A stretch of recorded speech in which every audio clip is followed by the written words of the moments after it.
Mało kto wie, bo się tym specjalnie nie chwala, że realizowała nie no prywatnie jako ją, ale też robiła w biurze podróży jako pilot wycieczek zagranicznych. Bo właściwie za tamtych czasów, za czasów komuny, była to jedyna możliwość takiego pojechania za granicę bez tłumaczenia się, po co jada, kiedy wrócę, i bez oddawania paszportu na milicja zaraz po tej rajzie. I powiem wam, że nie żeby ktoś źle wspominała, bo przeżyła swój piękny kawałek życia. Może mi nie uwierzycie, ale w sumie mam przepilotowane 297 dni, też na przyjazdówkach, na wyjazdówkach. I chciałam wam takie, pora takich dziwnych zdarzeń opowiedzieć, bo właściwie to pilot do dziś to jest taki chłopiec do bicia, jak się co nie uda, to on jest zawsze winny i temu, że są szwoby to są karaluchy, nie? Że są szwoby w hotelu, albo że wody ciepłej nie ma, że się bagaż stracił. No i ja wam opowiem takie 3 historie. Teraz jedziecie przez granicę i ani nie zauważycie, żeście ta granica przekroczyli, ale po pierwsze, kiedyś ludzie jeździli za granicę na handel, co przywieźli, i to nie, że to takie hacharstwo, sam nic nie było. I ja miała małe dziecko, jechała po to, co by coś przywieźć temu dziecku, z Czechów, decko, krupiczka, które nie trzeba było ważyć 20 minut, a i tak się przypoliła, i no, że się to zalało wrzątkiem i 3 minuty, szczewiczki dla dziecka, no cóż ją wam będę godać. Ci, co w tych czasach, że tak powiem, mieli taką młodość, górno i chmurno, to wiedzą, o czym godą, a ci, co są teraz młodzi, to one w ogóle nie wierzą i nie wiedzą, że tak mogło być. Ja się to dopiero uświadomiła, ta różnica, kiedy opowiadała mojemu koledze, że ja dostała książkę Archipelag Bułak Solżenicyna na 48 godzin i że ją niosła pod mantlem, co by mnie żaden nie chycił, a było to wydrukowane w Paryżu.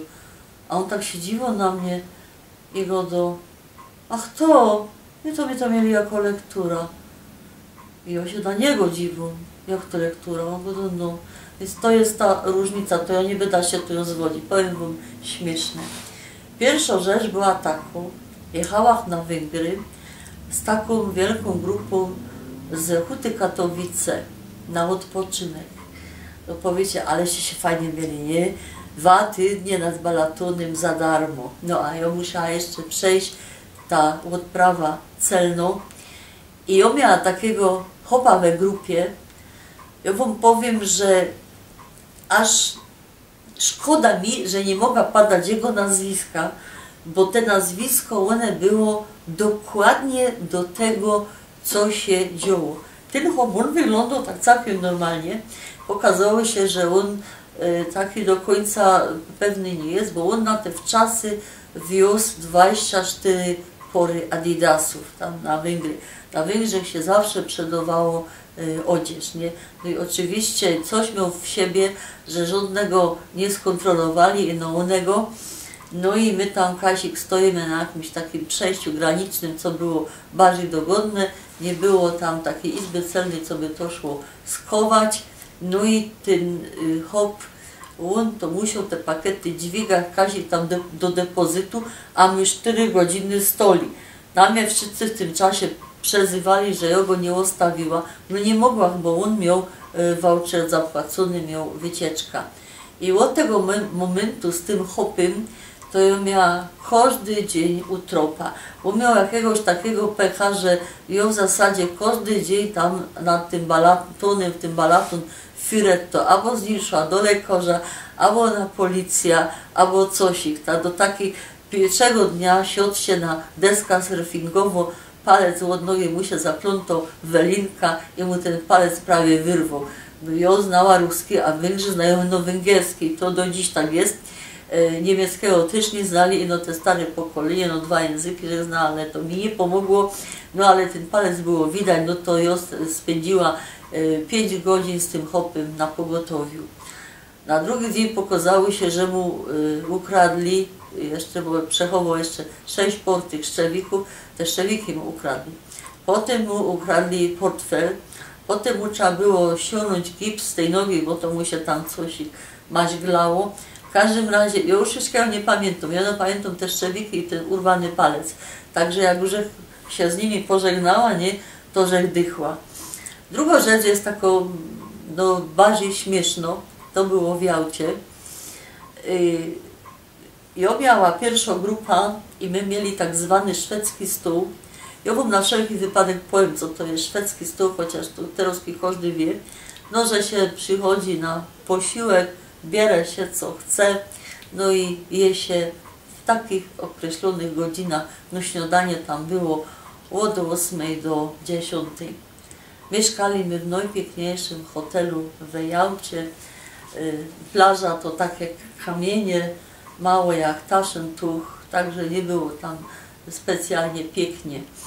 No ale do czego zmierzam? Po mnie przyjechał, jakieś 3 dni po tym przyjechał mój kolega Kaziu i jego grupa zaś miała śniadanie, obiad, kolacja i one mu się mierdzą, że on z nimi musiał tam iść, stoć i on mi go do stenia, wiesz co, weź ty powiedz tej mojej grupie, bo ja do nich godą, że ten szwedzki stół jest lepszy, ja to jest w stanie zamienić, co by one też mieli tak jak ty, ale one nie chcą. No i ja im tak godą, nie, że tak wygodnie, że to się każdy może przyjść, kiedy chce na ten szwedzki stół i tak jeden chłop mnie tak sucho, ja już widzę, że tak jest na ja, nie, że zaraz ten Kaziu będzie miał ten szwedzki stół, a on mi padł tak. Wszystko to pięknie, ale ja po Szwedach jeść nie będę. No i reszta też się nie zgodziła jeść po Szwedach, także my ten szwedzki stół my mieli, a Kaziu nie miał. A trzecia rzecz była taką, że to jest coś ciekawe, ja nie wiem, ja już nie byłam w Rosji tak 15 roków i ja nie wiem jak tam te Rosji jest, ale nie sądzę, żeby tam się coś ich zmieniło. W każdym razie my jechali z Lwowa, lecieliśmy z Lwowa samolotem do Symferopola, a przejeżdżaliśmy tam przez granicę bez medyka i Zaroski dom tam za granicą koło strzeliło. No i przedstawcie się, jest 7 rano, osiedle próżno. Narowski podjeżdżał kunną czarną Wołgę, ale nie to co myślicie. Podjeżdżał kunną czarną Wołgę, wysiadł taki synek i go do Jałty jedziecie, tak? Nie? Po rusku. Ja się myślałam, skąd to wie, nie? Co mamy napisane albo co. A on otwierał bagażnik i w tym bagażniku, przedstawcie się, on miał pełny bagażnik gorzoły, taki ruski, co się nazywała stolicznej. I go wy się kupcie tak po 10 flaszek o dymie, bo wy tam gorzoły nie kupicie. I ja po prostu osłupiała, nie? Na co mi gorzoła? A on mi że ja zobaczę, ona mi się przyda. No ta moja grupa, to oni mu uwierzyli, oni tam zaczął bajerować, że tam w hotelu będzie drogo, że drinki drogie, no dobra. No to oni się kupili po 10 flaszek, ja się kupiła 2, całe szczęście. Bo powiem wam, na co mi się to przydało. Przyjeżdżamy do tej Jałty i mi dwóch melduje, że im się paszporty straciły. Że one tam przeszły Kalsik bez jakieś miejsce, ani z hotelu za bardzo nie wyłazili, one już tych paszportów nie mieli. To już tak powiem wam, że już robiła dobre 5 lat, to już jak miała, ale to wy sobie nie zdobycie sprawy, jak to było w tamtych czasach. To po prostu to było tak, jakbyście byli hajsik na Marfie. No i ja wzięłam te swoje 2 flaszki, poszłam jeszcze do tych chłopów, co już te paszporty straciły, od nich też wzięłam 2 flaszki. No i siadłam się w Jałcie, a tam richtig piękne jest miasto. No i piękniejsze, to tam są takie ulice, one są wysadzane palmami, to jest richtig taki dekadencki nastrój. Oczywiście Lenin tam stoi na każdym rogu, teraz nie wiem czy stoi. I tak siedzę i myślę, nie? No i siadał ku mnie taki jakiś łapserdak ichni. I ja mu godno, tak mu zabrzękała tymi flaszkami i mu padł, że się 2 paszporty straciły. Polskie. Ja, ty подожди. Wiecie, on poszł mi za 10 minut, je przyniósł ten net z tymi flaszkami wziął i ja w oczach grupy także urosła, że ja poszła i wróciła z paszportami. Ja nie wiem, jak to się w ogóle stało, że oni te paszporty stracili, kto im to wyciągnął. W każdym razie wróciła z paszportami, do niego dała co i jak, nie, że to był taki cufal. Także to tak najbardziej pamiętam z takich tych moich dziwnych zdarzeń. No było ich więcej, jakby na blank staro taką książkę może napiszę.